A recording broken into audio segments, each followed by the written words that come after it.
Quisiera. Ok. Quiero que me digan si ven la imagen en pantalla. Sí, doctora. Ya.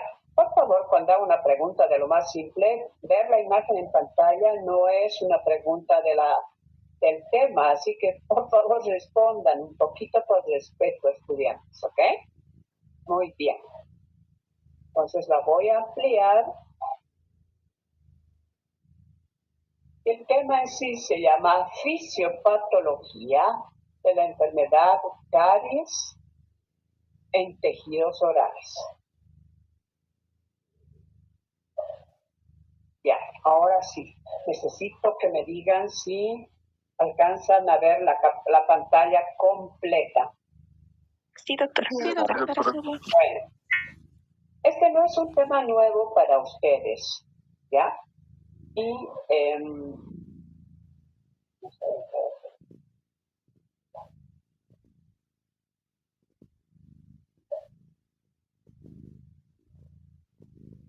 ok, no es un tema nuevo para ustedes porque prácticamente de primero a quinto año de la facultad nos ocupamos de lo que es enfermedad caries. Déjenme ver esto.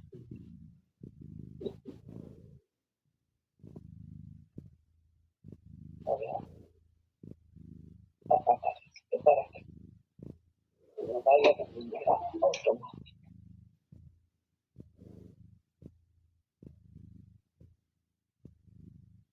Ok. Pero van viendo tantos años enfermedad caries, sin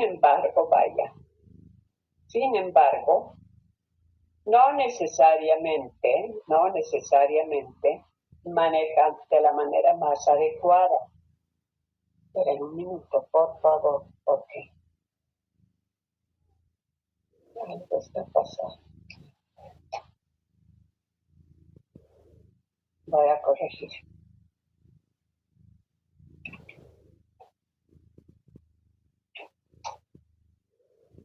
Vamos a quitar el...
Quiero ver en la necesidad de tener que...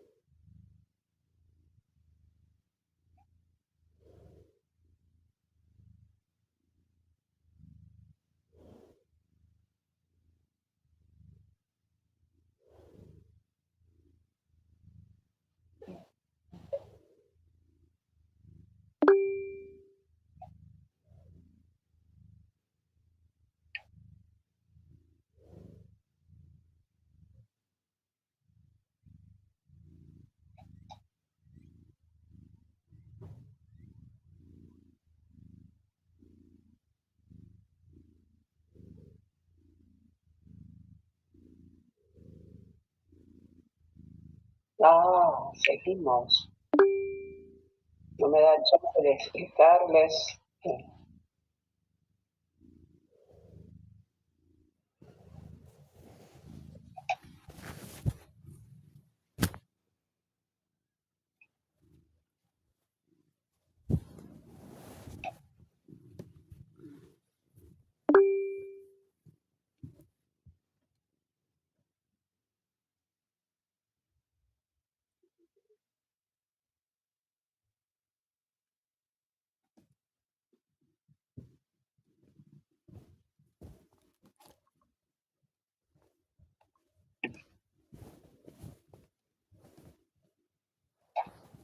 Ya, voy a pedirles un poquitito de paciencia porque voy a corregir esto. No quiero el pase automático.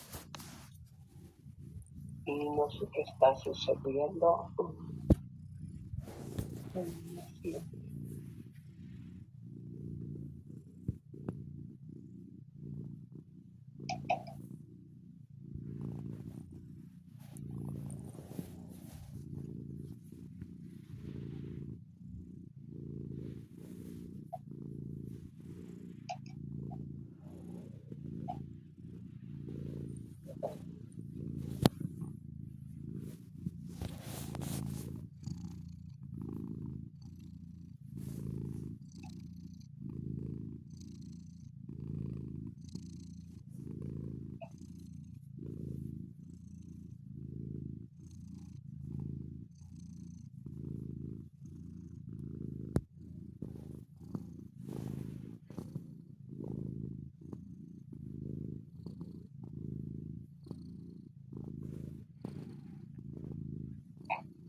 ¿Ahí ven sin problemas la imagen? Sí, doctora, se ve. Bueno, lo vamos a ver sin ampliación de pantalla, por favor, porque si no tengo que correr demasiado y no me sirve para la explicación o para detenerme en puntos que considero importantes, ¿ok? Porque si no voy a perder toda la mañana. Déjenme ver si aún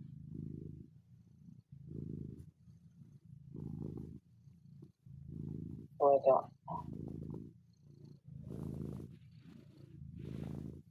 Ya, Doctora, ahí. disculpe, buenos días. Soy del ROTE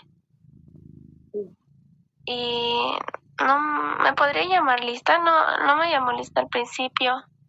No he llamado lista, he pedido que abran sus fotografías para que yo pueda tomar nota de sus nombres. Sí, estaba con Así la que vamos a continuar el tema. Si usted se queda hasta el final, voy a tomar nota de su nombre. Mientras tanto, no, ¿ok? Ya perdimos un poco de tiempo. Está bien, gracias. Bueno, les decía que este es un tema que lo han visto de diferentes ángulos, de diferentes maneras, con diferentes profesores en diferentes años. Sin embargo, cuando llegan a la clínica de odontopediatría, su desconocimiento en detalle del tema hace que lamentablemente no puedan hacer un manejo adecuado. Y para tratar un tema de lo que es la cariología, ustedes necesitan conocer detalles. El tema en sí se llama fisiopatología de la caries en tejidos orales. ¿Qué quiere decir esto? ¿Qué es la fisiopatología? La fisiopatología, vamos a ver, ustedes recordarán, ¿llevaron fisiopatología en la carrera? Sí, doctora. Vaya, ¿alguien me puede definir qué es la fisiopatología? Bueno, no voy a preguntar para que hagamos un poco más rápido. Y por supuesto, hablando de cariología, vamos a hablar de dos temas importantes en los que se basa el manejo de la caries actualmente. El Sistema Internacional de Clasificación y Manejo de Caries, el ICCMS, por sus siglas en inglés, y el ICDAS, Sistema Internacional de Detección de Caries. autor, Pitts, no es nuevo, esto es del 2004.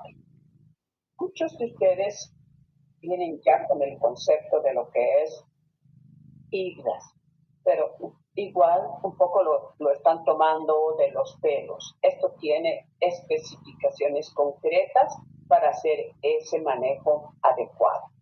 ¿Okay? Así que vamos a desmenuzar todo esto ahora. El Sistema Internacional de Clasificación y Manejo de Caries aborda la caries de manera integral, tomando para ello 4 etapas o fases que determinan el éxito de este manejo. Primero, evaluando el riesgo a la enfermedad. Hoy en la actualidad, quien se preste de ser un profesional en salud completo, íntegro, tiene que hablar de este primer punto que significa evaluar el riesgo a determinada enfermedad. En este caso, evaluamos el riesgo a la enfermedad caries. Clasificamos las lesiones. Ya evaluamos el riesgo, ya sabemos cuáles son los factores que produjeron esa enfermedad. Clasificamos la enfermedad. Hacemos toma de decisiones, lo que sería el diagnóstico y el manejo dental o tratamiento. Este sistema toma como base el sistema IGDAS. Sin embargo, toma 4 elementos para establecer un tratamiento individualizado. Porque el sistema IGDAS de detección de caries utiliza códigos y criterios para determinar y calificar la severidad de una lesión de caries, pero siempre con apoyo radiológico. Es un binomio que no puede alterarse. Examen clínico radiológico.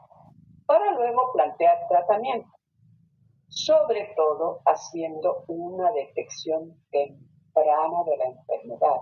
Esa es la idea que cambia el manejo caries. Detener tempranamente la enfermedad, porque tempranamente vamos a evitar lo que se desencadena gravemente después. Una vista de lo que era nuestra clínica en tiempos de... Y esta fotografía es del tiempo del COVID incluso, y fíjense ustedes, había una cantidad de estudiantes trabajando sin ninguna indecisión. Todos manejaban un sillón, los 15 sillones estaban ocupados, cosa que no pasa en la actualidad.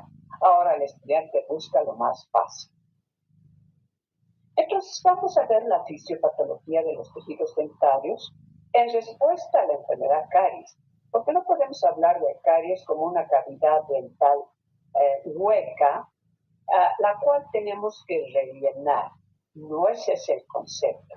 Hay que hablar cómo están reaccionando los tejidos que son afectados por dicha enfermedad. Y entonces, ¿qué es la fisiopatología? La fisiopatología estudia el comportamiento de un tejido durante la enfermedad.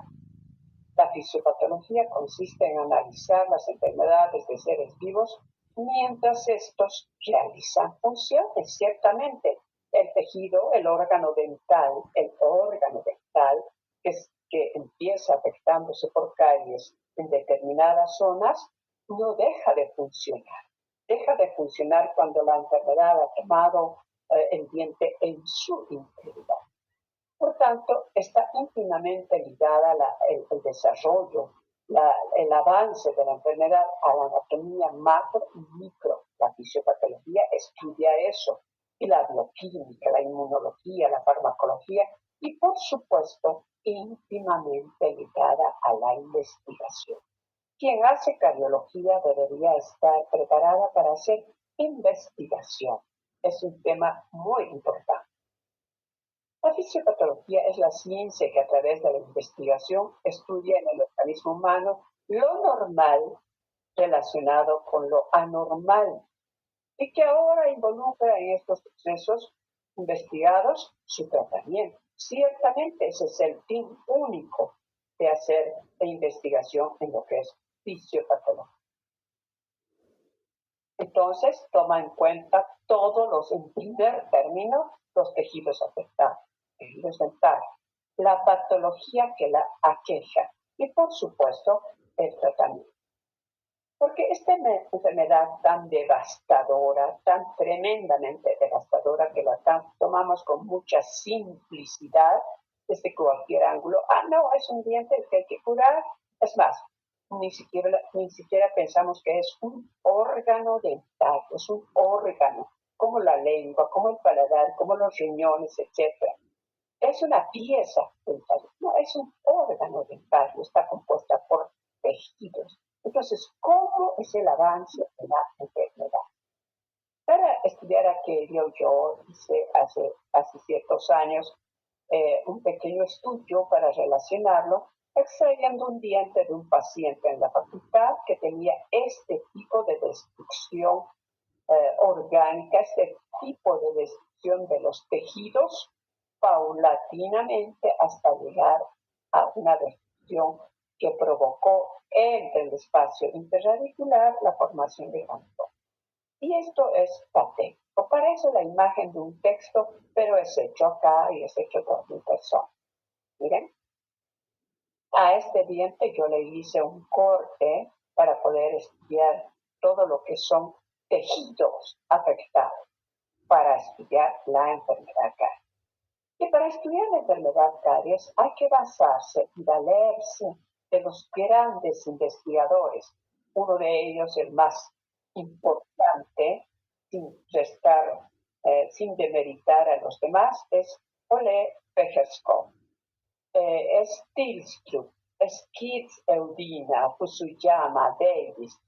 Yo quise ponerles esta literatura porque cada uno de ellos aporta una cantidad extraordinaria de detalles y conceptos que hacen que ubiquemos a la enfermedad caries como una ciencia, como una isla.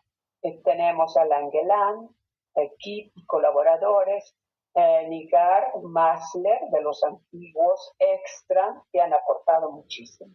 Muchos de estos textos tengo la fortuna de tenerlos y ustedes los pueden conseguir ahora con más facilidad porque pues hay la bibliografía virtual.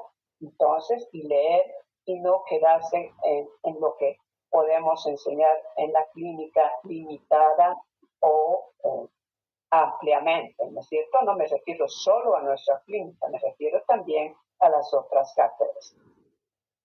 La caries es una enfermedad, ahora una definición importante de lo que es la caries actual es: la caries es una enfermedad infecciosa, no clásica, multifactorial de los tejidos calcificados del diente. Esta es la definición actual que se maneja y es la que ha sido dada por Ole Becherskov. Entonces, no clásica, es una infección. Si participan bacterias, es una infección. Intervienen otros factores, por eso el conocer cuáles son los factores de riesgo de la enfermedad, y es de tejidos calcificados. La caries dental es una de las enfermedades de mayor prevalencia en el hombre y por ende de distribución universal. Es una enfermedad comportamental. Ese es un concepto actual que hace que nosotros tengamos que buscar, si es comportamiento, tengamos que buscar factores de riesgo. Es una enfermedad debida ante todo al uso indiscriminado de azúcar. Todos estos conceptos nos llevan a hablar y manejar de una manera diferente la enfermedad caries antes que pensar que solo es una cavidad la cual hay que rellenar con algo, eliminando parcial o totalmente. No es así. Hay que pensar en el sujeto. Dice carbohidratos, azúcares, que es lo que más les encanta a los niños, ¿no es cierto? Y entonces, cierto, esencialmente dice Becherskov y todos los otros autores, está basada en la ingesta desmedida de azúcares. Vamos a hablar muy breve un poquito de historia. De acuerdo a estudios realizados de hombres de otras épocas, la caries apareció en el periodo neolítico. recién 2000 a 3000 años antes de nuestra era. O sea, fíjense ustedes desde cuándo se habla de la caries, pero probablemente no de todo lo que conocemos ahora. Hace 1.000.000 de años y según muchas investigaciones, la caries es una enfermedad rara o no había en niños sobre todo, porque si ustedes recuerdan el tema que yo les di, el manejo de niños en odontología era realmente escaso por esas épocas. Es más, los niños no eran tomados en cuenta a veces ni en la vida de las familias, eran dejados de lado en muchos aspectos, como en la educación. Y me gustan a pensar lo que no es verdad, pero paradójicamente en esas épocas la caries no era una enfermedad prevalente y por tanto, por lo mismo, se los dejaba de lado. Esto está en función a la evolución de la forma de alimentación. Consideraciones históricas. La enfermedad caries es una enfermedad bacteriana compleja. No cambia ese concepto.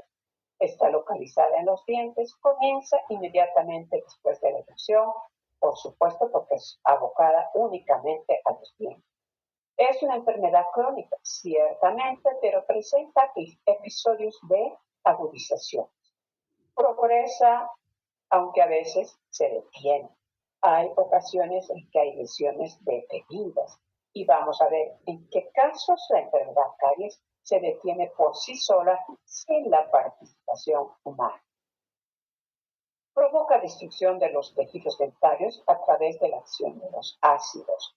El tratamiento siempre, casi más bien. Ahí parece haber una pequeña contradicción, pero es así. El tratamiento casi siempre es solo sintomático. ¿Por qué? Porque jamás el tejido se regenera. En cualquier otro tejido, si hacemos un tratamiento, el tejido se regenera. En cambio, en estos tejidos duros, no. Es la única enfermedad que provocando cavitación, esta no es reversible. Jamás. Justamente en relación al anterior episodio. Pero lo más importante es que la prevención está en auge. La caries para la OMS es la tercera calamidad sanitaria después de las enfermedades vasculares y el cáncer. Mire qué sitio tan alto ocupa la caries, y no por lo maravillosa que sea, sino por lo destructiva que sea. Después de las enfermedades vasculares que provocan muerte y el cáncer que provoca muerte, está la caries dental. Ustedes dirán, la caries no provoca muerte. Claro que provoca muerte. ¿De qué provoca muerte? De los tejidos a los que los afecta. La enfermedad caries, o más bien su presencia, ha sido la razón por la que se haya creado la carrera o el estudio de la odontología. Así que si valoramos esta definición histórica, tendríamos que valorar a quienes elegimos hacer esta carrera, a quienes decidimos hacer esta profesión, porque tenemos que abocarnos principalmente al estudio de la cariología, porque la cariología, con el desarrollo positivo o no negativo de su manejo, ha desarrollado las demás especialidades. La prótesis fija removible, la implantología.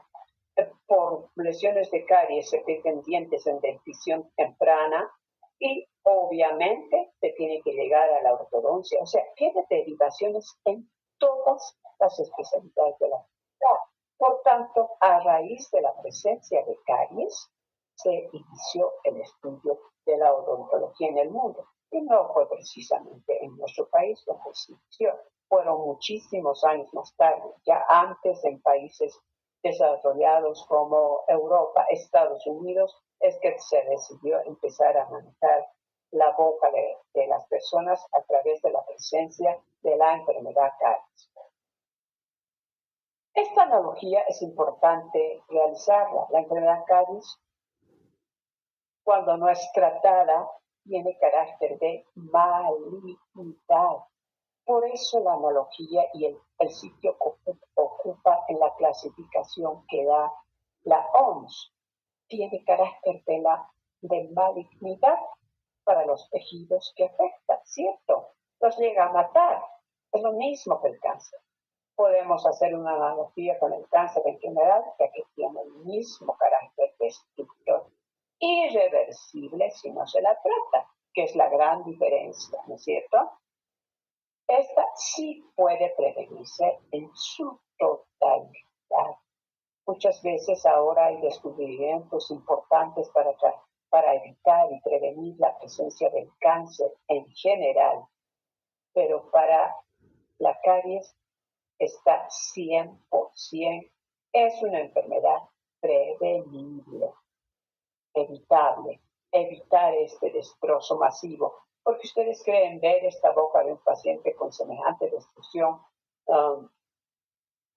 Lo que tenemos que hacer es una exudancia masiva, probablemente mucha exudancia, ¿cierto? Debido a lo que más adelante vamos a ver este mismo paciente, unos cuadros infecciosos que van a generar destrucción incluso en la segunda dentición. Si ustedes muy someramente ven el diente, el incisivo superior izquierdo primario, el central, tiene una fístula ya. El primer molar superior derecho tiene una fístula ahí.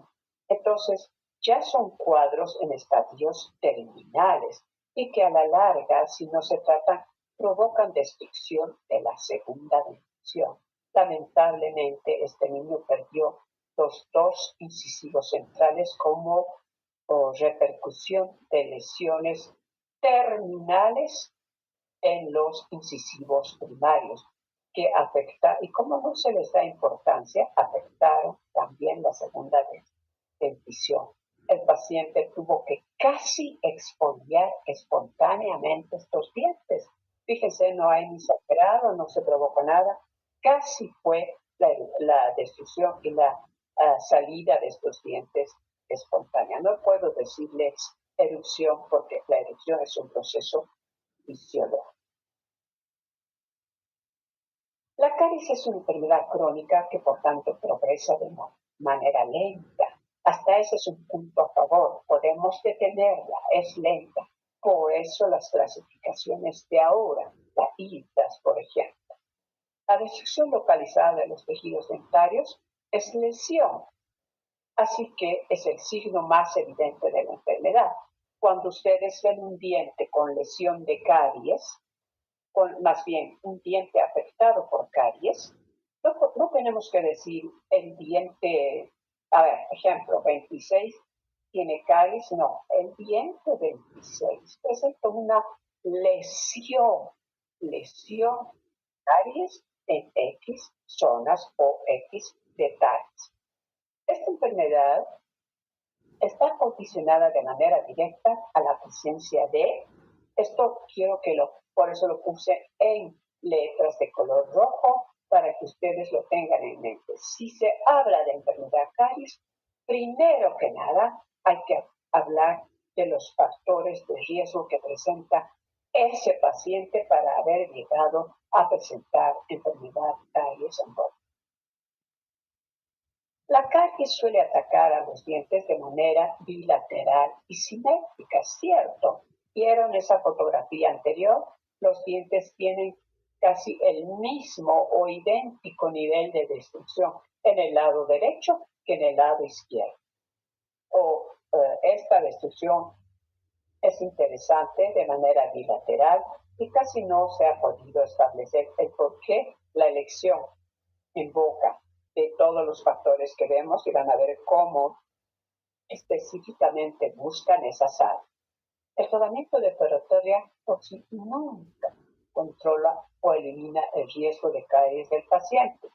Por tanto, quien tiene dientes tratados por la presencia de caries no quiere decir que está inmune a la enfermedad.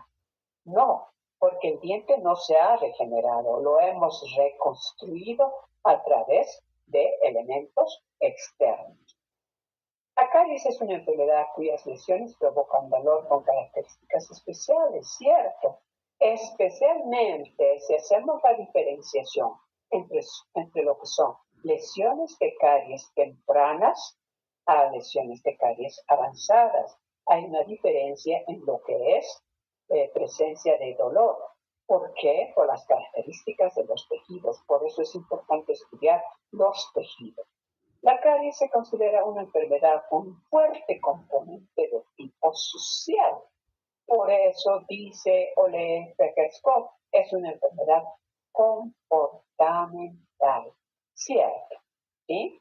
Y no quiere decir que la enfermedad sea una enfermedad de pobres y no de ricos. No, en absoluto. Es de comportamiento. Y ese comportamiento patológico pueden tener todas las personas, las que tienen y no tienen recursos. Habrá algunos casos mayores en quienes no los tienen, pero el comportamiento es el mismo. Entonces, para esta enfermedad, ¿cuáles son los factores etiológicos? Antes solo se hablaba de la tríada de la enfermedad caries: sustrato, microorganismos y huésped o diente. Ahora Baume adicionó tiempo. Bueno, ahora es quizás inapropiado decir, ya hace mucho, eso fue el siglo pasado. Casi a mediados o finales del siglo pasado adicionó Baume el factor tiempo. Y vamos a ir viendo cómo es que esto ha ido cambiando así. Y para cuando hablamos de enfermedad comportamental, debemos hablar de todos estos factores de riesgo, comportamientos que hacen que los dientes puedan verse afectados por la enfermedad. Factores internos del propio sujeto y factores externos del medio ambiente. Por ejemplo, este cuadro también corresponde a Becker-Scott, habla de clases sociales. Cierto, lamentablemente, porque la falta de educación hace que la gente desconozca que, siendo la caries una enfermedad evitable, no pueda ser tratada. La falta de ingresos también ha de provocar un factor de riesgo importante, el desconocimiento. Las actitudes: hoy no me lavo los dientes, la verdad no me interesa, hoy como bastante azúcar y no me interesa, ¿no es cierto? Eso se llama comportamiento. Internamente, el flujo salival. Hay personas que tienen una disminución del flujo salival y esto hará que haya mayor posibilidad, por tanto se convierte en un factor de riesgo. La capacidad tampón de la saliva también puede ser un factor de riesgo cuando está disminuida. El control de azúcar, un factor externo que es importante para hacer presente la enfermedad o ausente la enfermedad. Composición de la saliva, factor demasiado importante: las especies microbianas, la dieta, la presencia o no de flúor en nuestro organismo, la composición de la dieta, su frecuencia, y entonces todo esto relacionado al factor tiempo. Este es un cuadro grosso, amplio, que nos detalla aspectos que nos vamos a ir desmenuzando paulatinamente. De estos, un factor importante en la dentición primaria, por supuesto, el consumo excesivo de elementos azucarados hasta edades no permitidas. Este paciente, ¿cuántos años? Imagínense, yo no les voy a preguntar, creen que usted tiene. Si es capaz de sentarse en las faldas de mamá y a su edad habla perfecto, camina perfecto, pero es capaz de pedir el biberón en presencia mía, porque sí, ella dijo hasta esta edad, ¿y trae usted su biberón? Sí, lo traigo, déselo por favor. Y el niño lo recibe a manos llenas. Entonces, yo con el permiso de la madre aprovecho de hacer una pequeña. Ese consumo desmedido de azúcares ha provocado en tiempos ya totalmente no permitidos la presencia de lesiones múltiples en boca. Y esos principales factores de riesgo, obvio, el anfitrión, el aspecto huésped, los azúcares, los microorganismos, la presencia del biofilm que se convierte luego en una grosa placa bacteriana que ya viene siendo del organismo, la falta de higiene, la frecuencia con que se consume y se evita ciertos aspectos, lo que se llama factor tiempo. Efectivamente, los niños, en la vida de los niños el tiempo es lo que cuando son más pequeños tienen a disposición el tiempo para el consumo de golosinas, tienen actividades que les hacen tener en los cumpleaños toda una gama de golosinas cuando les entregan una bolsa de regalos llena de ellos. Entonces, imagínense la satisfacción de este niño al ver su regalo. ¿Qué contiene esto? Azúcar, azúcar y más azúcar. Entonces, azúcar, este tipo de azúcares no los necesita el organismo y no necesita la primera decisión, que es más lábil que la segunda, porque luego eso se arrastra hasta la vejez. La destrucción que se inicia a esta edad se arrastra hasta la vejez, porque las repercusiones van y suman y suman y suman, ¿no es cierto? Entonces, ese es el azúcar desmedido, las golosinas que ingieren los niños. Y por supuesto, esto da lugar a la presencia de ácidos en boca. La presencia de ácidos en boca genera obviamente la desmineralización de los dientes. Esta presencia de ácidos, según su volumen y tiempo, nos va a conducir a esa desmineralización. Esto, por supuesto, según el avance y curso de la enfermedad. Y según el momento en que hagamos un diagnóstico y podamos aplicar el tratamiento. Por eso es importante la detección temprana de la enfermedad. ¿Cómo y quiénes provocan la acidificación del medio oral? Veamos. La presencia de ácidos en boca, esto es verdaderamente un laboratorio químico destructivo en la boca de las personas. Y la primera víctima de esta presencia ácida, por supuesto, el primer tejido es el esmalte. Es el esmalte que tenemos aquí, placa bacteriana, que ha provocado, además ya una leve desmineralización del esmalte, ha provocado una gingivitis bien localizada, porque aquí los papás jamás han hecho higiene. No le duele, no quiere la higiene, ¿para qué se la haga? ¿Verdad? No le duele, no le provoca molestias y no le gusta la higiene, ¿para qué se la haga? Entonces es cuando intervenimos nosotros. Si la gente estuviera recibiendo educación de medios externos como lo hacen en otros países, esto jamás sucedería. Estos dientes jamás se destruirían. Porque se darían cuenta que en boca hay un verdadero laboratorio químico que se activa por la presencia de azúcares y la presencia de microorganismos. Todos esos microorganismos, es decir, todos esos componentes, es como tener una pipeta de laboratorio en boca y que empiezan a evolucionar y provocan la destrucción y desmineralización del piel. Ahí está, miren, ¿quiénes provocan eso? Es microorganismos, azúcares desmedidos en tiempo y tenemos en ebullición todo un laboratorio químico que provoca la destrucción. Los ácidos destruyen, eso es lo que pasa en boca.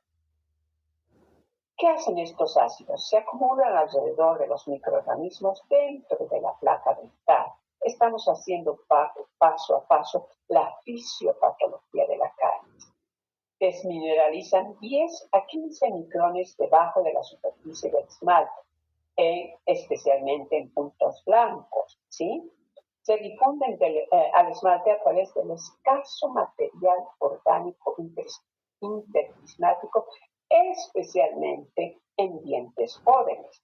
En dientes jóvenes todavía tenemos ese escaso material interprismático que lo vamos a ver adelante.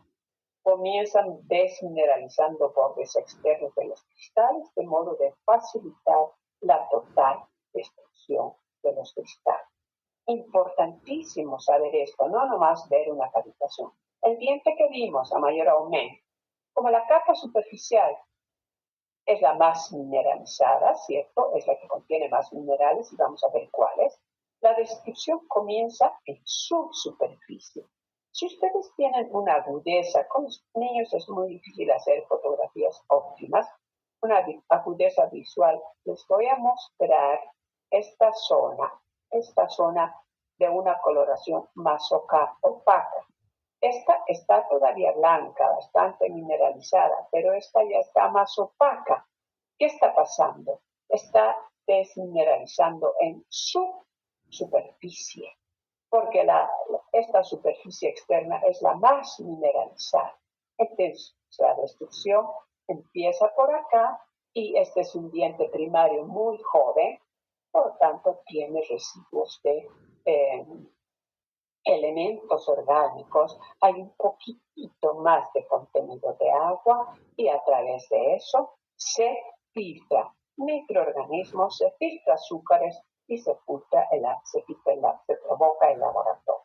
¿No es cierto? Entonces, la capacidad ácida se neutraliza con el sistema BAFE, pero y se produce la remineralización. También es este proceso, esta parte es sumamente importante en ese laboratorio que tenemos en boca. Además de la acidificación, hay otro sistema que hace la contraparte, hace la alcalinización y provoca la remineralización. O sea, en boca siempre estamos en episodios de remineralización, pero depende de la presencia de placa bacteriana o biofilm. Podemos tener procesos de y desmineralización. Por ejemplo, cuando los dientes se exponen por primera vez a un lapso de tiempo de 12 horas a la placa bacteriana, la remineralización por saliva ocurre a los 10 minutos. Cuando se expone por más de 48 horas, la remineralización necesita 4 horas el sistema buffer para poder remineralizar. O sea, le estamos dando más trabajo a nuestro sistema tampón que está en la salida. Entonces, esto, ¿a dónde nos debería conducir? Allá, horas, tiempo en las que este sujeto no ha hecho higiene para eliminar ese ácido en boca, para eliminar la placa bacteriana en boca, es elemento donde están almacenados todos los microorganismos y donde está el sitio de mayor acidificación. Pero si nosotros hacemos limpieza, esto se elimina. La caries se inicia a los 28 días de persistir este medio muy ácido. ¿Qué quiere decir? Se producirá esa desmineralización de subsuperficie, ya a los 28 días ya hay cavitación. Entonces, esta diapositiva es demasiado importante para entender todo lo que aquí ocurre en cuanto a ingesta de azúcares, en cuanto a presencia de ácidos, en cuanto a presencia de placa bacteriana, y en cuanto a ausencia de limpieza. ¿Sí? ¿Qué pasa con el bajo tiempo? Ya habíamos hablado en esta diapositiva que acabamos de pasar.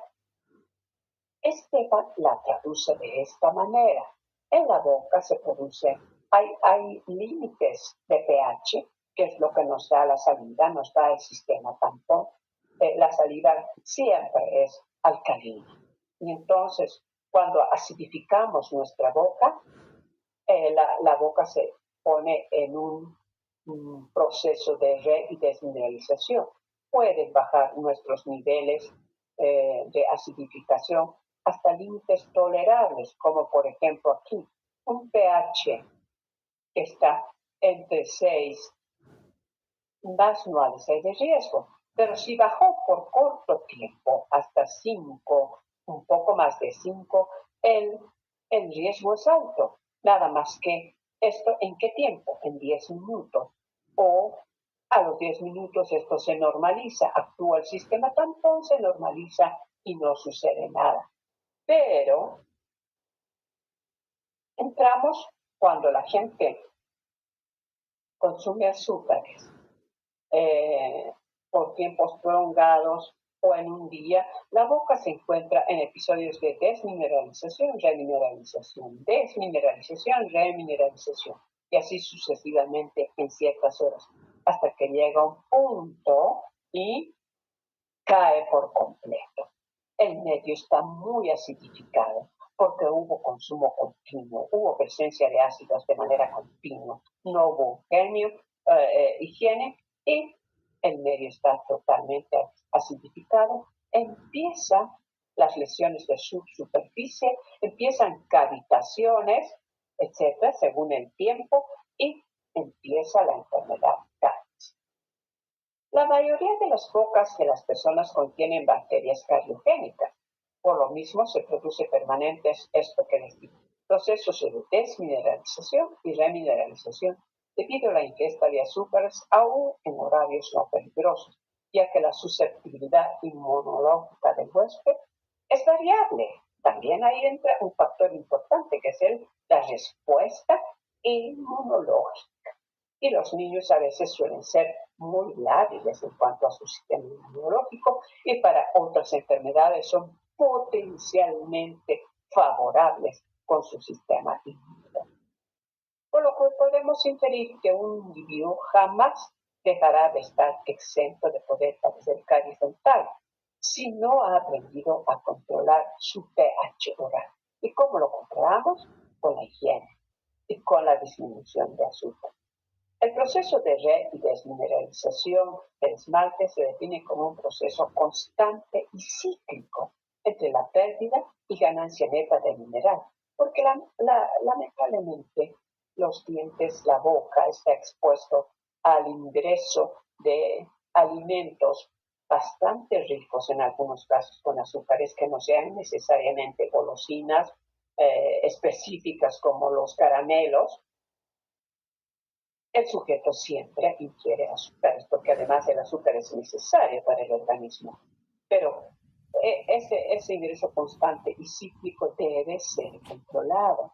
Por eso es que los dientes entran en esos procesos de desmineralización, porque además el organismo es una máquina tan maravillosa, está alerta el sistema tampón, hace el efecto contrario, hace un equilibrio.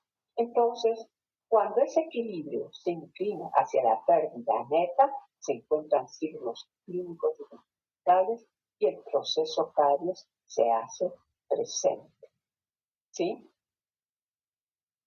El 90% de los ácidos secretados por bacterias puede ser neutralizado por saliva.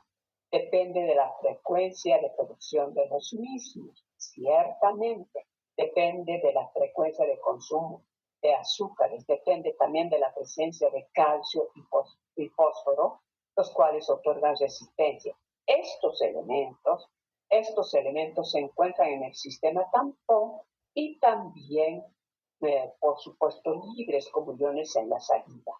Sin embargo, la presencia de estos minerales en boca en exceso en ciertas edades y circunstancias puede dar lugar, como nos explicamos, la formación de la placa calcificada, por ejemplo, los cálculos que se adhieren, porque hay mucha saliva, hay un sistema tampón cargado de calcio y elementos que calcifican la placa. En ese caso, la placa ya no es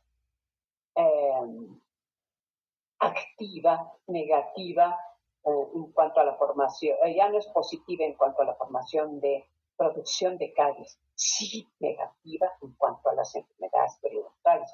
O sea, todo tiene un pro y un contra, ¿sí? Entonces, el resultado a largo plazo de este ciclo se encuentra determinado por la composición y cantidad de placa, el consumo de azúcar, lo que acabo de decirles, la exposición al flúor, de ahí que sea importante, porque el flúor es uno de los elementos minerales más remineralizantes, más importantes. Por eso la necesidad de, en los niños que tienen altas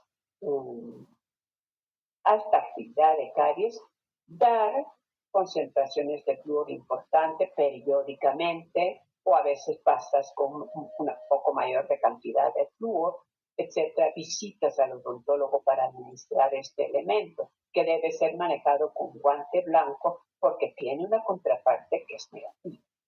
El flujo y calidad de saliva, la calidad del esmalte, los esmaltes recién erupcionados, los dientes recién erupcionados son altamente susceptibles a su caries. Y créanme que es la etapa, o sea, siempre está ocurriendo una paradoja en el organismo. ¿A qué edad los chicos empiezan con el cambio? Estamos hablando a los 6 años. Es la edad que despiertan a la escolaridad.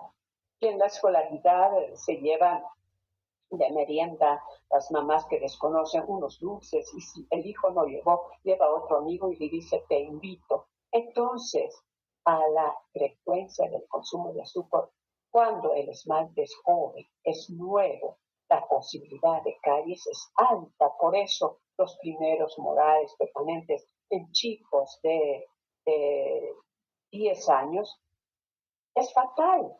A la facultad nos llegan niñas y niños con destrucciones severas de primeros molares permanentes a los 10 años. ¿Qué quiere decir?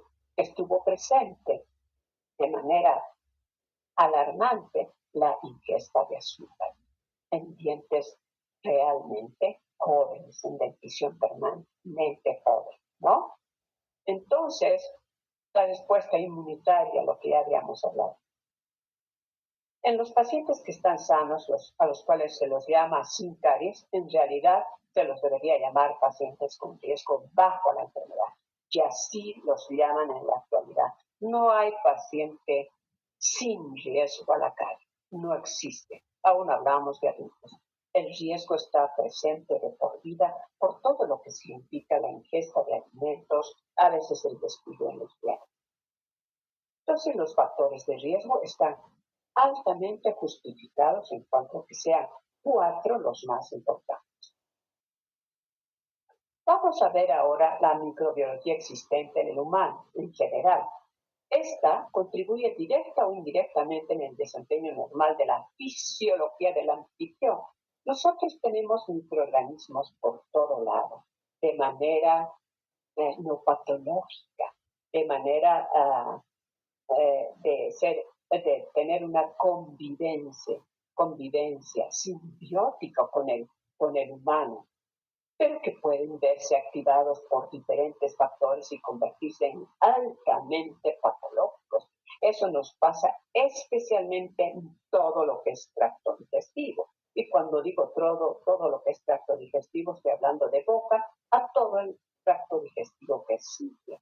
Esófago, estómago, intestinos, plagado de microorganismos. ¿Y qué ingerimos? Alimentos que igual tienen microorganismos. Por eso la necesidad de aseo de los alimentos y de todo aquello, porque de pronto pueden activar cierta conducta patológica de los microorganismos y hacer desencadenar cuadros de enfermedades muy fuertes. ¿Ya? Entonces, por eso es importante la fisiología, la fisiopatología.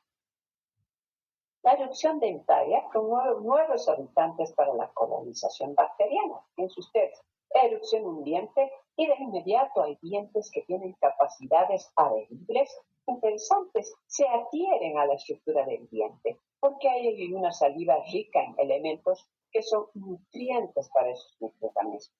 ¿Sí? Y entonces la adhesión ahí de la microbiótica es ayudada por ciertas enzimas salivales como la estaterina. Entonces, apenas sale el diente, ya están microorganismos en usted.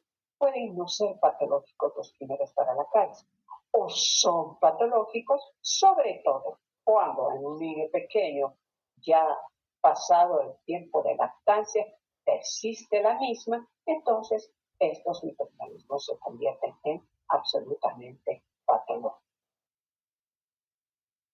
A partir de este concepto se forma un acúmulo de diferentes cepas bacterianas.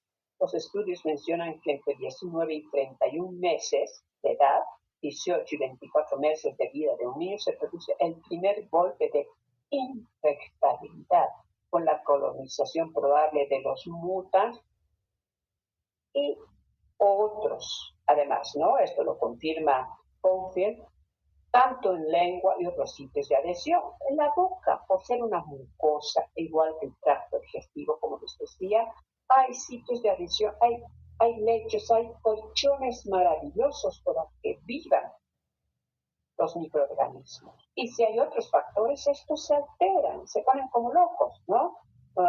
Pero si no, están en un estado de homeostasia microbiana, conviven, porque también tienen funciones importantes para entre ellos eliminarse. Este no sirve para estas regiones y otros sí, y entre ellos pueden competir.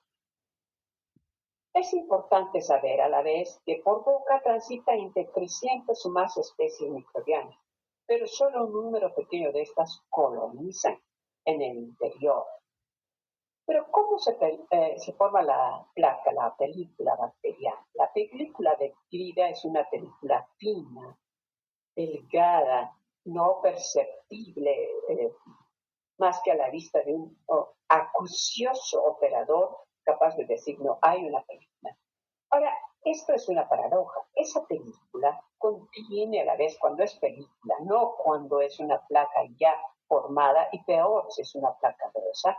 Esa película fina contiene proteínas salivales, fosfoproteínas, fluido gingival, otras enzimas y también los defensores, defensores y promotores del flúor dicen no se debe remover la película, la fina película adquirida o lo que se llama el biofilm, porque este contiene una cierta cantidad de iones de flúor. ¿Sí? Y había, me acuerdo, en un congreso mundial esa discusión, ¿se elimina o no se elimina esto por la presencia de flúor? Pero a la vez esa película atrapa definitivamente la presencia de otros microorganismos y la presencia de ácido. Entonces, por eso es muy importante hacer una higiene adecuada. Tiene que ser un odontólogo que sepa cuando yo me voy a lavar de esta manera y a ver, voy a ver en qué punto. Es muy difícil decir, puedo dejar una película o prefiero eliminar todo. La película de todos modos se va a formar inmediatamente, nos hagamos una higiene por la viscosidad de la saliva, se va a formar. ¿Sí? Ahora, no va a ocurrir todo ese desencadenamiento de lo que es la placa bacteriana, enfermedad gingival y todo eso si consideramos buena higiene. Entonces, ¿qué factores hacen que esto se vaya transformando? Adhesión de células bacterianas simples, crecimiento bacteriano, las microcolonias, congregación de diversas especies bacterianas entre 1 y 14 días, y ya tenemos una placa madura, a veces placas gruesas. Y miren, de forma, bueno, esta es una secuencia. Vamos a ver si podemos darles la secuencia adecuada cuando vemos esta diapositiva en grande. Placa bacteriana. Hay una leve película, ya una concavitación, una evidenciada por un evidenciador de caries. Todo esto es placa bacteriana. Probablemente acá un biofilm delicado, una película, les debo decir, entre nosotros, que esto se trataba de del hijo de un colega, de un odontólogo que nos trajo a la consulta y nos decía, ¿sabes qué? A ver si te puedes hacer que me entienda. Un adolescente no quiere la higiene. Y entonces tuve que poner un evidenciador de los diferentes y que evidenciara de esta manera. Entonces, ya película gruesa, totalmente, placa bacteriana gruesa, acumulada, por Dios. Entonces, esa es la progresión. Tenemos que tener cuidado con eso. Y este es el portador, este maravilloso niño era el portador. Obviamente que no. Los primeros en colonizar las superficies dentarias son los Streptococcus sanguis, o ahora llamado sanguinis, debido a su mayor capacidad de adhesión. Sin embargo, hoy los estudios nos indican una secuencia de aparición de la siguiente manera. En primer lugar, en la caries dental se aparecen los actinomyces, los bacilos. ¿Por qué los bacilos? Porque tienen fuerte capacidad de adhesión. Probablemente no son los que más ácido producen los actinomyces, son los de fuerte adhesión. Y si hay fuerte adhesión, inmediatamente vienen los streptococcus. ¿Cuáles? El MIP, el oralis, el sobrinus, y el de mayor capacidad de desarrollar ácidos, el mutans. Alta capacidad acidógena y acidúrica. ¿Qué quiere decir? Que estos preparan el terreno.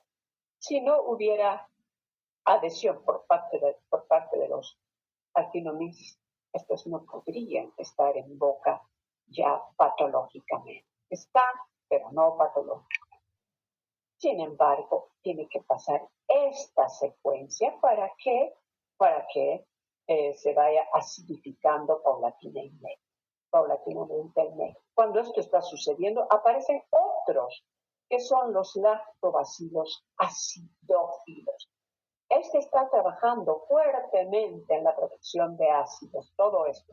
Aparece este, que es aún más potente y apoya a los dos.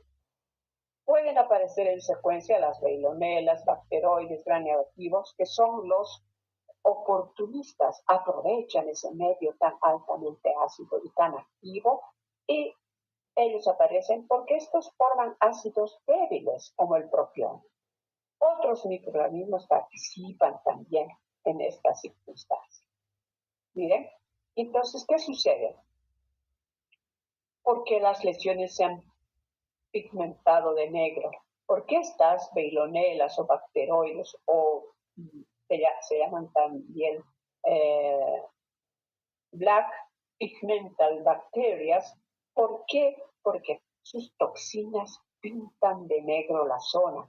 Esto es favorable, porque estas veilonelas y demás son los productores de ácidos débiles, por tanto no son tan cariogénicos, y estos ácidos como el propiónico detienen las lesiones.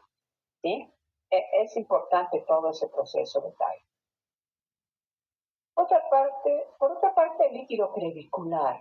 Esta parte, ¿cuáles son las peores lesiones de los dientes? Las peores lesiones en cuanto a ubicación son las lesiones proximales. Las lesiones proximales. Aquí tenemos mayor cantidad de líquido crevicular. Aquí tenemos líquido crevicular. Aquí tenemos líquido crevicular. Rico en nutrientes, atrae microorganismos anaerobios estrictos muy agresivos, como las porfiromonas, bacteroides, y estos son parte, ustedes han de saber que estos microorganismos son parte importante de lo que están presentes en las bolsas gingivales, son realmente agresivos porque una mayoría de ellos, si no todos, son anaerobios, no están por acá porque son anaerobios, acá ya hay escasez de oxígeno, entonces por eso están presentes acá. Todos ellos permanecen estables. Las últimas siempre están cerca a zonas de peligro hasta que aumentan las perturbaciones. Cuando ya hay anaerobios en lo que inicialmente era un proceso simple de caries, ya se convierte en un proceso patológico o infeccioso en la pulpa, degenera al interior y van a provocarnos severas perturbaciones como formación de granulomas o peligros más grandes hacia el interior. ¿Ya? Y esto obviamente en presencia de higiene escasa, falta de ella, disminución de la inmunidad, tiempos adversos, etcétera, mucho va a ir desencadenando esta situación. Las membranas mucosas están normalmente colonizadas por una grande y diversa flora microbiana. Todas las membranas mucosas del organismo. Estas bacterias están constantemente interactuando con el huésped, compitiendo el uno al otro para sobrevivir. el uno al otro para sobrevivir. Todo lo que son mucosas, ¿sí? Los microorganismos que viven en lengua no necesariamente son los mismos que habitan la placa bacteriana. Al contrario, microorganismos gram negativos como las espiroquetas, el Streptococcus salivarius y otros habitan en placas subgingivales, porque y nunca en la supra, son un poco más anaeróbicos. Los aerobios, por ejemplo, los gram positivos como los mutan en superficies dentarias y placas supragingivales, viven libremente porque ahí hay oxígeno. Aerobios en el líquido predicular y ciertas caras proximales de dientes. Tienen además condiciones de óptima supervivencia. ¿Ya? Ahí lo que decíamos, líquido predicular, zonas proximales, subgingival, ahí tenemos más anaerobios, que también contribuyen al proceso de caries.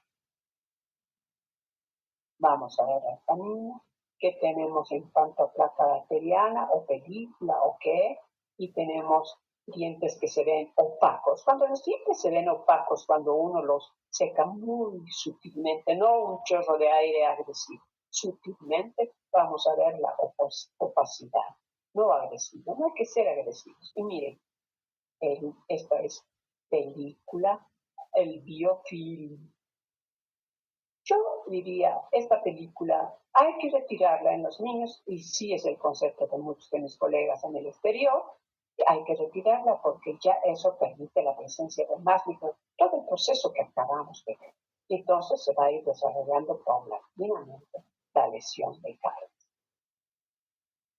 Existen también bacterias transitorias y ocasionales. Estas se presentan ocasionalmente según un cuadro patológico que ya habíamos visto. Importante población de bacterias anaerobias y aerobias. Las anaerobias no sobreviven en tejidos aeróbicos porque ahí se encuentran enzimas fuertes como la superoxidodismutasa, que las misma, ¿no es cierto? Por eso la diferencia entre las que resisten o no la presencia de aire. Otros sitios preferidos para las bacterias. Diremos que la supervivencia de la flora oral depende de las características de su hábitat, temperatura, nutrientes, oxígeno o no, otros. Y en ello podemos encontrar microorganismos autóctonos, suplementales y, entre comillas, los normales o no patólogos. Pues hasta aquí hemos hecho un paseo importante de lo que significa características normales en cuanto a lo que es acidez. Hemos visto mucho, hemos visto un poco de la presencia de microorganismos y un poco, porque más adelante vamos a ver un poco más. Ahora nos vamos de paseo con estos niños para ver alguna otra situación. Y yo de azúcares, hemos dicho que el concepto de Beckerskopf respecto a la caries dice que es la enfermedad del azúcar. Ciertamente, es el principal componente para desarrollar la enfermedad caries. Sin embargo, al tener este rango, todos los tipos de azúcares en exceso se convierten en ese factor principal para la enfermedad caries. Y en otras ocasiones yo les he hablado de los azúcares, los polisacáridos, disacáridos, monosacáridos, en otros años, pero he visto que resulta en la actualidad un tema no muy necesario diferenciarlo. Yo digo en general todos los azúcares, unos más lábiles que otros. Los monosacáridos, por ejemplo, los monosacáridos. ¿Qué tipo de alimentos tienen monosacáridos? La fructuosa, por ejemplo. Si un niño consume demasiado azúcar, más bien, demasiada cantidad de frutas, no todas las frutas son cariogénicas, unas sí y otras no. Así que no podemos decir que los monosacáridos no son cariogénicos, sí son. Por ejemplo, se dice, y ahí es una comprobación que nosotros debiéramos hacer, que la gente que vive en los yungas consume tanta cantidad de plátanos. Los plátanos son alimentos muy sanos, extraordinariamente sanos, y tienen poca cantidad de azúcar, tienen monosacáridos. Pero además tiene otros factores. Es un alimento realmente alcalino. Por tanto, ahí hay un antagonismo. Los cítricos, una mamá me decía que viene trayendo al niño desde Paraná y me decía, usted no sabe, mi hijo come viviendo toneladas de mandarina. Y cierto, es un alimento extraordinariamente ácido, pero si el niño tiene una higiene bucal buena y tiene otros componentes, los cítricos, van a antagonizar su capacidad acidógena, ¿no es cierto? Porque no solamente es presencia de ácidos, hay presencia de azúcares, también monosacáridos. Los disacáridos son los altamente calientes. El azúcar común, la sacarosa, el azúcar común, la sacarosa que es componente de muchísimos alimentos nuestros del día a día, el azúcar común. Es el elemento que hace la fabricación de las golosinas de los. Este es el altamente cariogénico, el azúcar común, que es un disacárido. El azúcar común es un disacárido. Y en los polisacáridos podemos tener la glucosa, por ejemplo, que es un azúcar más lábil, que la usan en la fabricación, por ejemplo, de jarabes que consumen los niños.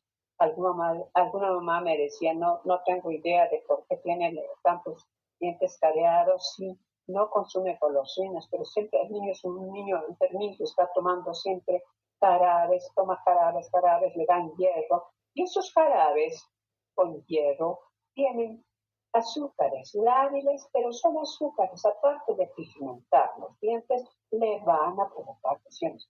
Por eso, mejor encasillamos, como dice Pejescol, todos los azúcares, polisacáridos, disacáridos, monosacáridos, todos en mayor o menor proporción. Por eso no vamos a hablar más de ello. Vamos a hablar de la evolución de la caries en niños. Desde el punto de vista microbiológico, el desarrollo de la caries en niños puede dividirse en 3 etapas. La primera etapa está presente por la inyección primaria o precoz por el muta. Esa es la primera etapa. La segunda etapa, en esta etapa ocurre el acúmulo de microorganismos en niveles patogénicos o en esa placa, como hemos visto, como consecuencia de la exposición frecuente y prolongada a sustratos cariogénicos como es el azúcar. En la tercera etapa, en esta ocurre la rápida desmineralización del esmalte y cavitación de la estructura dental. Estas 2 etapas tienen los factores primordiales para la instalación del proceso caries, ¿sí? Y ahí vemos en nuestra imagen que les hablé cómo paulatinamente comparada con una imagen, esta sí es una imagen de texto que dice cómo se va iniciando paulatinamente, se lo vamos a ver igual adelante, pero ha ocurrido aquí, miren. Este sitio. Acá la destrucción ha sido acelerada, pero acá va más lenta. Está circunscrita al esmalte, porque acá en ese corte que yo hice de este tejido puedo ver solo el esmalte. ¿Qué espesor tiene el esmalte frente al de la dentina? Es mínimo. La dentina, que es un tejido más lábil, como vamos a ver enseguida, es más grande en espesor hasta llegar a lo que es nuestra cavidad y donde se encuentra la maravillosa cámara. Entonces vamos a ver las consideraciones histológicas de la unión de ambos tejidos, esmalte y dentina, en el proceso. Porque a la mayoría de ustedes, cuando no han hecho la clase, ciertamente esta clase no se las han dado con estos detalles, llegan a la clínica y dicen, sí, el diente tiene caries el diente, ejemplo, 55, tiene caries, o el 75, o el 85, tiene caries en oclusal. Y listo, se concretan a eso. No están diciendo todo lo demás que tienen que decir, que vamos a ir viendo por lo mismo. ¿Cómo es el tejido esmalte? ¿Cómo es? Lo recordemos un poquito. Es un tejido único en el organismo por sus características. es el tejido más duro del organismo. Yo, para hablar con mis pacientes de 10 años, que a veces tienen con lesiones de caries, les digo, ¿tú sabes cuál es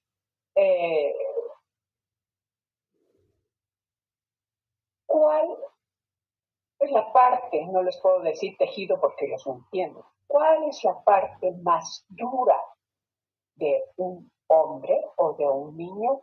Y me están diciendo una cosa, otra y otra y otra, y no siempre, a veces me dicen los huesos de los pies, los huesos de las manos, etcétera, porque es interesante cuando uno conversa de manera seria con los niños. Y les enseño, ¿sabes qué? Esa pregunta les vas a hacer a tus compañeros, a ver si alguien sabe responderte. Y entonces les toco el diente. Este es el sitio más duro del humano. Y esto se llama diente. El diente es el tejido único, más duro del organismo. Su principal componente, claro, esto ya no es para ellos, esto es para lo que les digo yo. Son los cristales de calcio. Cuando yo les digo así a los niños, casi siempre se sorprenden y dicen, no lo sabía. Pues sí, ahora tienes que saber que tu diente es como por eso se llama esmalte, es como una joya. Es un cristal porque tiene muchos minerales, le digo. Y es así, es de fuerte. Es como el hombre de acero. Entonces, si uno les habla de esa manera, ellos lo entienden. Y entonces, si es tan fuerte, ¿qué lo destruye? Entonces ya uno puede explicarles a los niños el por qué.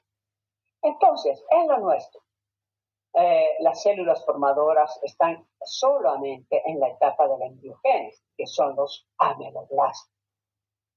Este tejido tan duro y que ya cuando está crecido no tiene células, estas se pierden durante la erupción. Por lo mismo, no se elabora nuevo esmalte por aposición después de la erupción. Por tanto, no hay crecimiento de esmalte. Si la estructura se perdió, si ese maravilloso órgano duro se destruyó por caries, no hay cómo se reponga.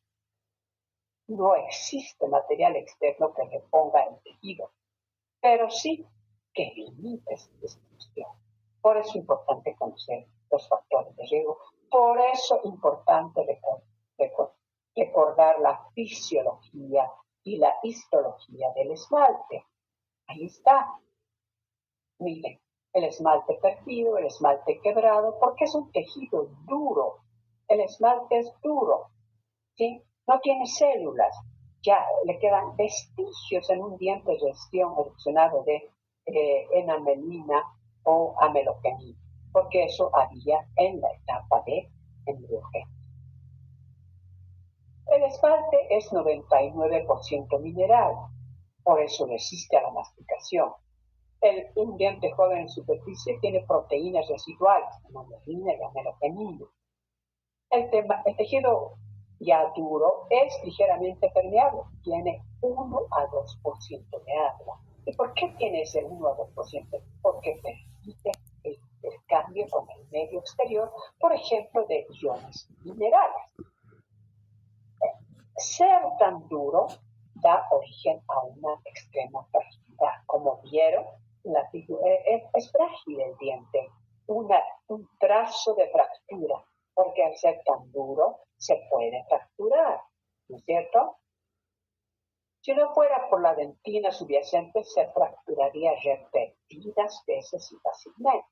El espesor del esmalte varía según la superficie de incisión, de 1,5 a 4 o 4,5 milímetros, como vimos en la fotografía, 1,5 a 4,5 milímetros.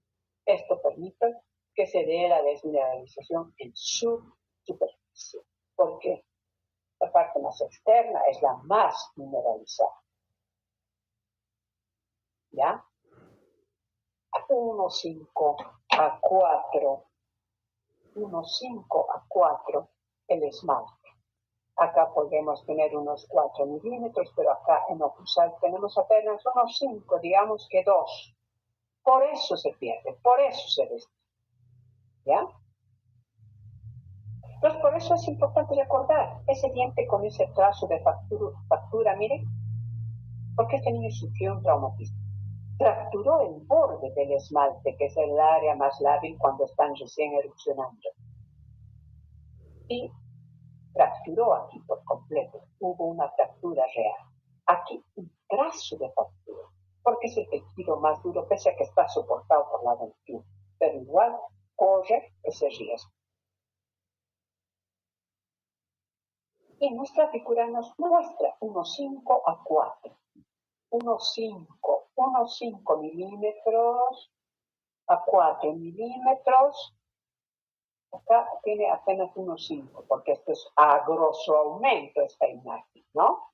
Entonces empieza por acá. Si pudiéramos encontrar al paciente con solo esta lesión, no con todo este destrozo calamitoso, aquí con solo esto pudiéramos hacer una odontología preventiva maravillosa, sana, según esa clasificación de IGDAS, Pero también el ojo humano, la vista puede permitirnos ver cuánta actividad de caries hay aquí o nomás es un pigmento inicial y entre comillas, como que se queratiza, se remineraliza. ¿Sí? Por eso es importante conocer, recordar los tejidos. ¿Qué vemos aquí? Ustedes, yo sé que saben, pero como nunca lo van a hablar, las estrías de Rencius. Miren, las estrías de incremento de esmalte que cuando hacemos un corte se pueden visualizar. Y aquí tenemos otro sitio. Miren, a mejor aumento, a gran aumento. Qué maravillosa fotografía. Yo lo hice esto, pero mientras lo vuelvo a mirar una y otra vez, me maravillo porque así hacen seguro los investigadores. Esto yo no lo publiqué, pero está para ustedes. Miren, las estrías de Rechius, el límite esmalte 20. El límite esmalte 20. Límite esmalte 29. Tejido más amarillo, más opaco, y tiene los maravillosos, o sea, este tiene cristales de roca, más pequeñitos, de menor concentración mineral. Este tiene grandes, es verdaderamente una joya. Por tanto, esto tenemos que darles a conocer a los pacientes y no olvidarnos que la caries, es un hueco. Sabemos que se hizo porque comes golosinas. No, para nosotros debe ser otra cosa, debe ser más que solo eso, ¿sí? Y ver la dentina lo propio. Vean, al microscopio electrónico, aquí se pueden ver en un corte horizontal las estrías, esos mamelones de crecimiento maravilloso, ¿no? Esto es de texto, pero esto es mío. Entonces, esto es así, como va avanzando la carie. Este tejido que en dientes primarios es escaso, pero aquí lo vemos a gran aumento y parece grande, pero no es tan grande en relación a la dentina. Por eso hay que cuidar los dientes sanos, los dientes apenas con esbozos de carie. Ya cuando la enfermedad en esmalte, vamos a ver, la hidroxiapatita en la unión esmalte-dentina, la U que les dije, contiene residuos de hidroxilo, también altas concentraciones de sodio, magnesio, carbonato y otros más, los cuales son menores en la superficie. Ustedes se han dado cuenta en la fotografía, se ve brillante, se ve como un diamante, efectivamente, porque es altamente mineral, En cambio, en el exterior del esmalte tenemos menor proporción. Antes, vamos a ver acá. Los dientes primarios, sobre todo recién erupcionados, tienen la capa más externa aprismática, no tienen tantos minerales, debido a que en la embriogénesis los ameloblostos aún no presentan los apuntamientos en forma de cola que se conocen como fibras biotones, los cuales son más abundantes en calcio y fósforo y menos en fibra. En cambio, en el exterior del esmalte tenemos mayor proporción de flúor, plomo, zinc, o sea, aquí tenemos en el exterior, esto tenemos en el interior. ¿Qué es? Es un mineral maravilloso, así. Es un órgano altamente mineral. También se encuentran vestigios de aluminio, bario, cobre, estaño, molibdeno, azufre, titanio y otros. Debido a esto en el exterior, porque el sistema tampón tiene todo eso, la saliva tiene todo eso. En los dientes primarios, no en todos, también se puede observar la línea neonatal cervical. Esta área muy lábil frente a las caries es muy escasa en minerales, es sitio de división entre lo que es la formación del esmalte en la etapa intrauterina o intraósea para los permanentes y la etapa postuterina ya extraoral,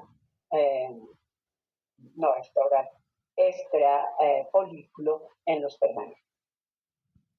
Y las fibras de Retzius, que son las de incremento durante la mineralización, etapa de endiógeno. ¿Ya? Aquí tenemos una imagen histológica para ver las fibras de Tomes,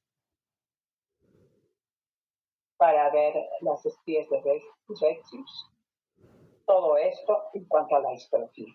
Nosotros no deberíamos olvidarnos estas imágenes a la hora de ver un diente en boca. Para nosotros, aparentemente, se borra el concepto. Es más, ustedes dicen, es una lesión dentinaria. No existe solo lesión de caries dentinaria. No puede haber solo lesión de caries dentinaria si no ha pasado la barrera del esmalte. No puede. Por tanto, hablan mal cuando dicen diente tantos presenta una lesión dentina. ¿Y qué del esmalte? En todo caso, habría que decir presenta una lesión esmalte dentina que llega a tal y tal y tal. Porque no podemos pensar que haya una lesión de dentina sin que hubiera atravesado el esmalte, ¿no? Eso no es posible. Entonces aquí podemos ver las diferencias. Aquí se pueden ver las fibras de Tomes, etcétera, etcétera, cuando hacemos un esmalte seco. Las áreas opacas del diente. Podemos ver las áreas oscuras ya con lesiones entre comillas detenidas, lesiones, sitios lábiles del diente. Por eso la clasificación de IFRAS hace una distinción entre lo que es una lesión en superficie lisa, en caras más irregulares, en caras irregulares aún en los dientes anteriores. Hay que ver todo eso. La cavitación, ahí está, o ulceración de la superficie del esmalte es inicio de la lesión en dentina. O sea, ¿de qué tejido? ¿Qué es el esmalte si no lo vamos a describir? Es el tejido más importante del organismo, el esmalte. No hay esmalte en otras regiones del cuerpo. Entonces, en el diente sí. Y entonces, miren, la cavitación, el esmalte da origen a la lesión en mente. Primero está en esmalte. Ojalá la detectáramos siempre aquí, ya no aquí. Y por supuesto menos al fondo.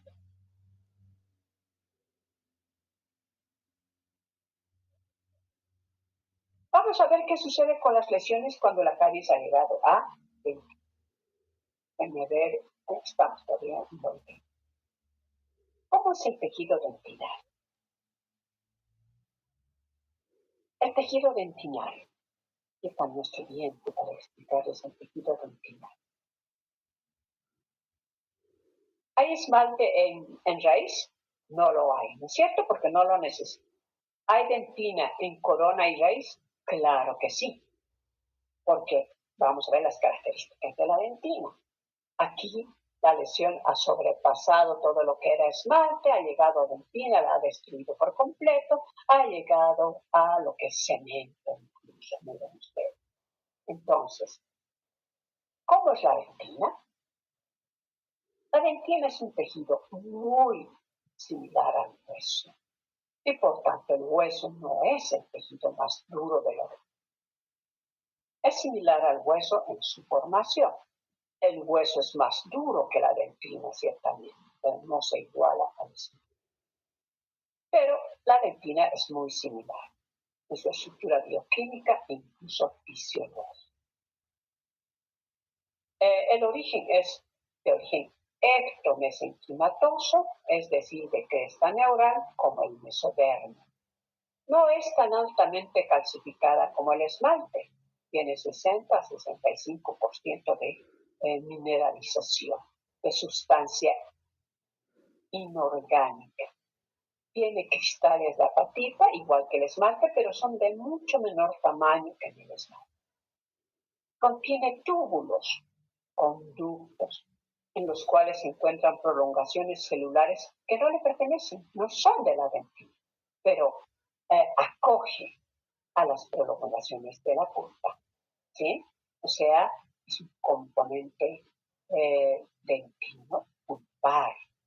Tiene una matriz orgánica formada por colágeno y por ende vesículas de mineralización. Por eso tiene este nivel de mineralización. La dentina tiene que ser la dentina, tiene que ser dura, semidura, no tiene que ser blanda, porque no resistiría la fortaleza del esmalte, y no tiene que ser dura, porque competiría con el esmalte y no habría de seguir formando tejido duro, sustituyendo a la pulpa con el transcurso de los años, ¿cierto? La dentina es acelular, por mucho que es relativamente blanda por la presencia de colágeno, tiene prolongaciones de la pulpa, pero no le pertenece, ¿sí? Solamente está en los túbulos de la dentina. Pero este es otro punto que hay que considerar. Ustedes cuando dicen la lesión de caries está en dentina y por ende es asintomática. No, la lesión de caries incluso en la unión del esmalte y dentina, puede presentar sintomatología. ¿Por qué? Porque los conductos tienen prolongaciones celulares. No llegan al esmalte, ¿cierto? Pero están vecinos. Entonces, de ahí la diferencia para hacer una apreciación clínico-sintomatológica. ¿Ya? La dentina es avascular, pero por esto, porque tiene los conductos en los que están las prolongaciones, se llama complejo dentino pulpar. Hay que entender esto para la hora de pensar en la caries. Y aquí estamos con el corte histológico. Aquí tenemos las prolongaciones, los conductos, los túbulos, la pulpa, etc., la predentina, todo en la etapa de formación. Esto es un texto. Hay cosas que nosotros no tenemos, pese a que entre comillas hay un laboratorio de patología, no tenemos capacidad de que la gente nos haga una planilla histopatológica para que podamos mostrarle con más apreciación ya en un corte hecho en un diente propiamente, ¿no? La matriz extracelular de la dentina consta de dos fases, orgánica e inorgánica, porque es cierto, tiene una parte orgánica que es la colágena y la inorgánica por los minerales, ¿no es cierto? Y tiene los cristales de hidroxiapatita de menor tamaño. Vamos a ver la orgánica. La fase orgánica está formada por colágena entre 20 y 40% y cierto porcentaje mayor de agua. Tiene mucha más agua, tiene un 20% de agua más que el esmalte. La presencia de colágeno en matriz dentinal, a partir de la cual se clasifica debido a las fosfoproteínas y otras, ¿no? Hace que tenga esa consistencia más dura, más rígida. Está formada principalmente por sales de fosfato de calcio. Su forma principal son los cristales de hidroxiapatita de menor tamaño dispuestos entre las filas de colágeno y dentro de ellas. Por eso ese carácter un poquito de elasticidad que hace que sea un magnífico colchón, un magnífico soporte para el esmalte. Aquí tenemos la presencia de un túbulo, aquí tenemos colágena, túbulo, o sea, es una maravillosa matriz la dentina. Pero hablamos de una lástima cuando la caries llega ahí. Esto es patético porque al ser blanda va a tener más contenido orgánico. Al contener mayor cantidad de agua, la destrucción es muy acelerada en relación al esmalte. Los túbulos ductinales son la característica más notable de la dentina, es decir, del diente. Miren esta imagen maravillosa de los túbulos dentinales. Esto es genial. Esta laminilla no es un texto. Esta laminilla yo la obtuve con otras que vamos a ver un poquito más adelante cuando fui a un curso de meses que dio la USP, la Universidad de Sao Paulo de Brasil, para profesores de odontopediatría de Latinoamérica y Península Ibérica. Y en la USP hay microscopio electrónico, cosa que yo no había pensado poder ver en mi vida, ni siquiera en México lo vi. Entonces, ahí un corte de tejido dentinal, de esmalte, y vamos a ver una dentina afectada. Era maravilloso ver los túbulos dentinales. Ellos nos facilitaron las fotografías maravillosamente. Contienen prolongaciones odontoblásticas, fibras nerviosas amielínicas, pueden o no estar presentes. Cuando yo digo aquí que las fibras nerviosas amielínicas pueden o no estar presentes, en la dentición permanente o la dentición permanente ya mayor, primaria ya mayor, estamos hablando de niños de 9 años adelante en sus molares, sí o sí hay fibras nerviosas. En la primera etapa de la dentición primaria, muchos autores indican que en los túbulos dentinales no hay terminaciones nerviosas. Por eso esas lesiones asintomáticas llegan a destrucciones niveles severos, porque el dolor es una alerta para detener cualquier enfermedad. Se va a quejar el niño, los padres van a tener que prestar atención. Pero muchas veces no se quejan y el diente llega a destruirse en su totalidad muy tempranamente porque no hay presencia de terminaciones nerviosas en los túbulos dentinales en la primera etapa de la infancia de vida de estos dientes primarios. Esta es una teoría de los autores, confirmada en muchos y en otros se mantiene como teoría. Y cuando uno ve un diente así, con un nivel de destrucción, y la mamá dice, pero es que nunca le dolió, porque nunca le dolió, la mamá nunca se picó la boca del niño y no le prestó atención. Eso es injusto, ¿no? No le pasa así a un adulto. Al adulto le duele el diente y de inmediato va a lo del profesional. Pero el niño depende del adulto. Y si el adulto no lo lleva, no va. Entonces, de ahí las destrucciones aceleradas. Hay líquido extracelular circundante, hay fibrillas de colágeno, cristales de hidroxapatita. Puede o no estar presentes en todos estos elementos en un túbulo, pero en la mayoría de los túbulos están. Pueden además encontrarse microorganismos patógenos, residuos de materiales y otros. Cuando nosotros hacemos desmineralización para hacer adhesión, ligamos a los túbulos y a veces se quedan rellenos de material de obturación y entonces se trunca ese proceso normal que tiene que tener la sustitución por minerales con el envejecimiento del diente, ¿sí? Entonces, pero pues lamentablemente es un poco las consecuencias de reconstruir un diente. También en los túbulos encontramos una gran cantidad de microorganismos. Y vamos a ver, miren esto.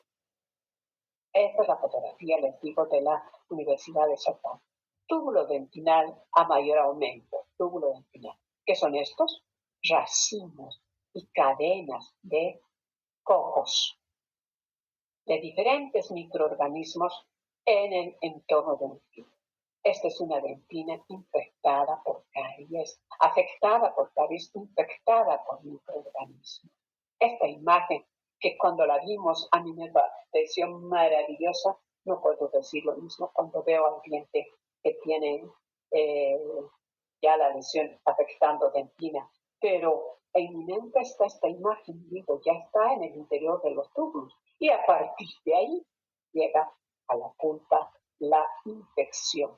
Ya no caries, porque en la pulpa no hay nada que desmineralice, pero los microorganismos sí van a provocar un cuadro infeccioso en la pulpa. Seguramente primero un hiperénico y luego ya una infección. Entonces, fíjense la maravillosa imagen de túbulos dentinales al microscopio electrónico infectados. Y aquí más, miren, esas cadenas como rosarios, como racimos de uvas, de microorganismos en el interior de los túbulos. Entonces, esto hay que recordar a la hora de pensar en caries. No que es un hueco al cual yo le tengo que poner porque tengo que hacer dos misiones simples, dos complejas, tengo que tapar, ni siquiera dicen reconstruir o curar bien, tapar con tal y ya. No es así el manejo de la obra. Y desde un punto de vista fisiológico, la dentina protege a la pulpa. La pulpa mantiene la dentina, ciertamente. Los odontoblastos de la pulpa actúan en la conservación y reparación de la dentina. Esta parte es vital. Esta es la parte más vital. Los odontoblastos de la pulpa, a través de sus terminaciones, actúan en la conservación y reparación de la dentina. La dentina tiene un área no calcificada, que es la predentina, la cual está entre la dentina calcificada y la relevante importancia de la dentina en el proceso de la enfermedad caries.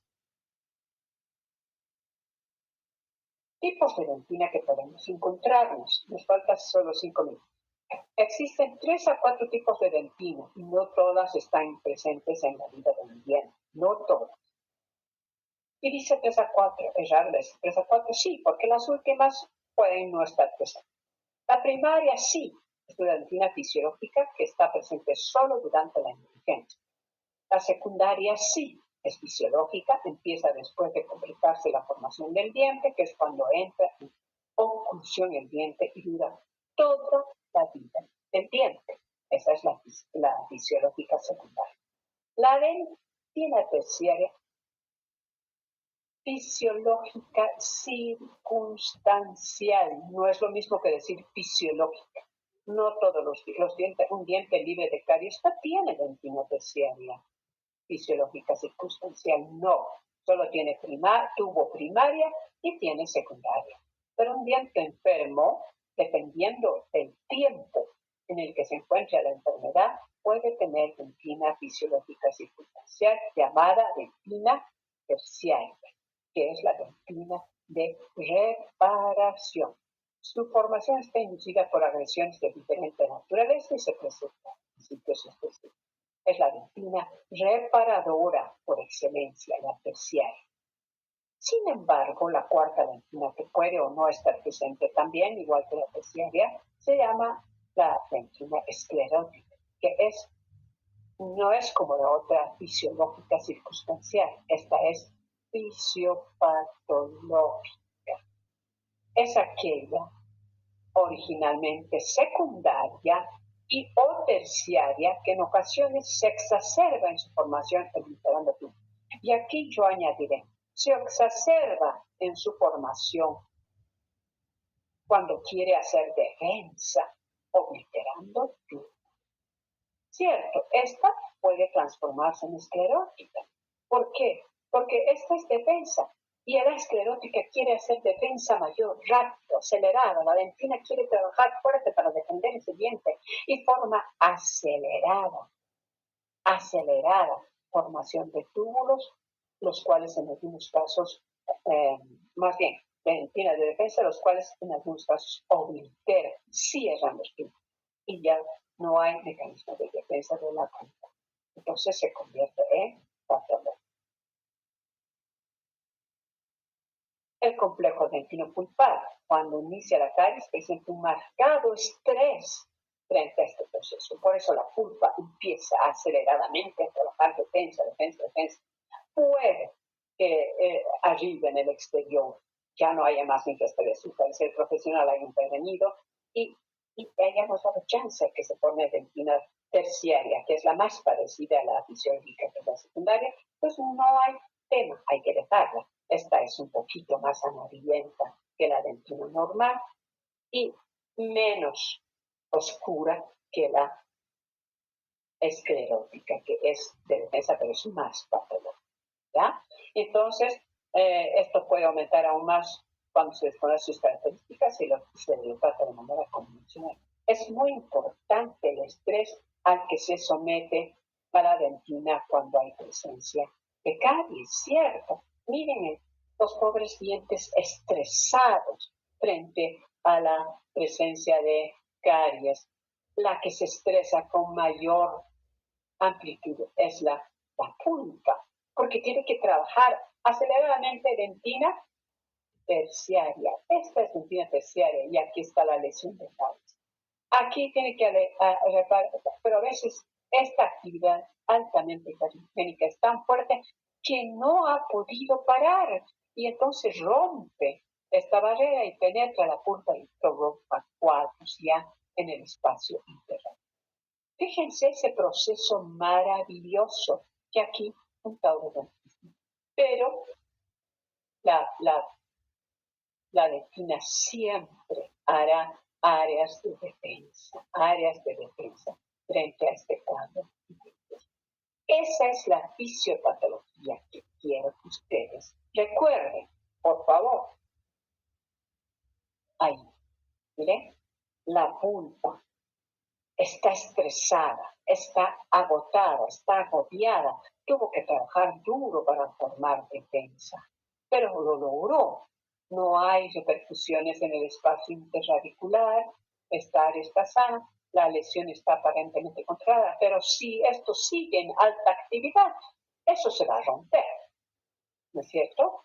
De ahí la necesidad de hacer un diagnóstico clínico radiográfico muy importante, ¿ya? Como en estos casos. Por tanto, nuestras acciones deben estar dirigidas a diferenciar y clasificar minuciosa y claramente las lesiones de manera que podamos convertir lesiones activas en inactivas, entendiendo el comportamiento de los microorganismos, la enfermedad misma, así como el comportamiento de los tejidos y además la biocompatibilidad de los materiales. Ahora ya entra esto más a esa compatibilidad entre lo que es fisiológico, lo patológico y ahora la reparación. Entonces, es un todo, no es aislado. Y hay formas de invasión de la carie, con esto paramos aquí. Así, ha hecho este tipo de invasión tan grosa, tan patológica, tan fatal, tan necrótica para la necrosis no solo se produce en la pulpa, se produce en la dentina, que primero quedó estresada y que luego fue invadida y llegó a la pulpa. La dentina se necrosa. En esta parte ya es una dentina necrótica, ese color así, ya la consistencia ya es dentina necrótica. Las capas de la dentina que puso el proceso, tenemos la dentina necrótica, que es la más externa, altamente infectada es esta dentina, la dentina afectada, que es muy poco bacteriana, la dentina desorganizada, y acá ya no la vamos a ver, en cualquier momento de la enfermedad podemos encontrar además dentina terciaria y o dentina esclera. Fíjense la evolución del cuadro cariogénico para la dentina.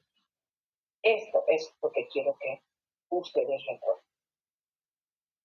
Ya, apariencia clínica de las lesiones cariosas en dentina. Miren esto. Aquí podemos encontrar una capa muy infectada. Todavía no está necrótica, está muy infectada, muy afectada. Tiene bastantes microorganismos. Si pudiéramos hacer un estudio microbiológico, encontraríamos muchísimo. Aquí no, esto es diferente. La capacidad de la pulpa expresada, pero no en un estado alarmante porque la alta actividad de caries no está presente, hace que la defensa sea positiva. En estos casos igual, dentina muy altamente activa, todavía no necrosada, pero muy infestada por bacterias, altamente acidógenas. Entonces, de avance rápido, aquí hay que hacer detención urgente, ¿sí? La lesión de caries en dentina provoca una respuesta inmediata en la pulpa y la magnitud de este daño en la pulpa dependerá del estímulo agresor, pero sobre todo del tiempo de permanencia de la lesión de caries, ya que la dentina es parte del complejo dentino-pulpar. Miren esto, ahí todo va a depender del tiempo de permanencia de la lesión.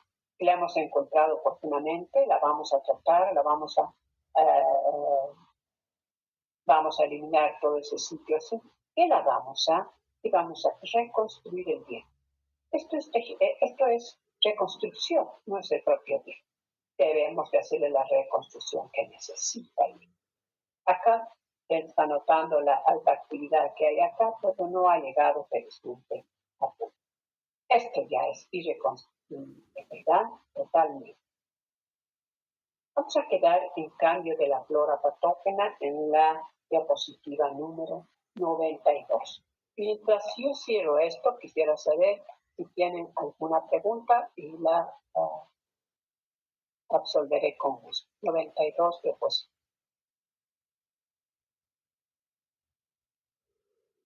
Ok.